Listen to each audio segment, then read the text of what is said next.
Collection వాళ్ళు అసలు ఏ రకంగా రావాలి? ఇప్పుడు కొత్త రకంగా కలెక్షన్ వాళ్ళు ఈ హెరాస్మెంట్ చేస్తున్నారు నాగరాజు గారు. పాతయి ఓకే, ఇంటి ముందుకు వచ్చి గొడవ చేస్తాం, ఫోన్లో అమ్మ బూతులు తిడతాం, ఇవన్నీ అయిపోయినాయి నాగరాజు. కలెక్షన్ ఏజెంట్స్లో 2.0 బ్లాక్మెయిల్ అండ్ ఎక్స్టార్షన్. అంటే నువ్వు కట్టవా డబ్బులు, నీ ఫోన్లో ఉన్న వాళ్ళకి ప్రతి ఒక్కరికి ఫోన్ చేసి నీ గురించి చెప్తా, నువ్వు దొంగని, నువ్వు వేస్ట్ ఫెలో అని.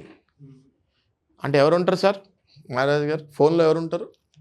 మన అత్తగారు, మన మామగారు, మన అన్న, మన చెల్లి, లేదా మన చుట్టాలు, మన ఫ్రెండ్స్, మన బంధువులు, మన కొలీగ్స్, మన భార్య, లేకపోతే పెళ్ళిగత్తు గర్ల్ ఫ్రెండ్స్. అవునా?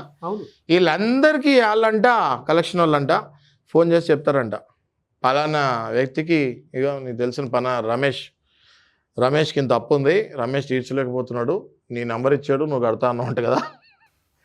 వచ్చారు, దగ్గరికి వచ్చారు.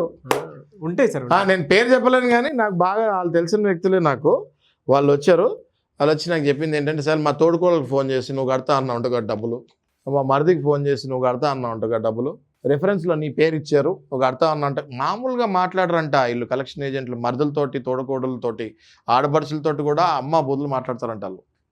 ఏరా నీకు కట్టే స్తోమత లేనప్పుడు నువ్వు ఎందుకు ఇచ్చావు వాళ్ళ రిఫరెన్సు అని అడుగుతారంట. రా అనే చాలా తక్కువ పదం.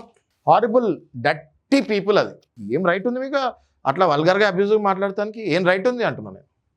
రైట్ అవునా కదా?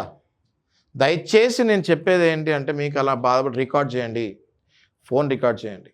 అబ్యూజివ్ లాంగ్వేజు, ఎక్స్టార్షను, ఇవన్నీ ఎన్నో సెక్షన్లు ఉన్నాయి. బ్లాక్మెయిలింగ్కి ఒక సెక్షన్ ఉంది, ఎక్స్టార్షన్కి, అబ్యూజివ్ లాంగ్వేజ్కి, స్టాకింగ్కి.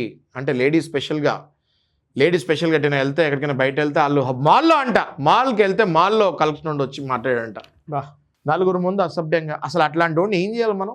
ఏం చెప్తున్నాయి సార్ ఇటువంటి వాటికి? అట్లాంటి వాడిని ఏం చేయాలి మనం అంటే, నేను ఏం లేదండి, it is simple, it is beyond the limits. ఇంకా అది బ్యాంక్ రూల్స్ పరిధిలో రాదు. ఆ పర్టికులర్ కలెక్షన్ ఏజెంట్ సింగిల్గా ఆయన వీడియో తీసి ఆయన మీదనే పర్సనల్గా మనం కేసేసేయాలి. బ్యాంక్తో సంబంధం లేదు ఇంకా మనకి. బ్యాంకుకి చేసే నోటీసులు పంపించేది అది పంపిస్తాము.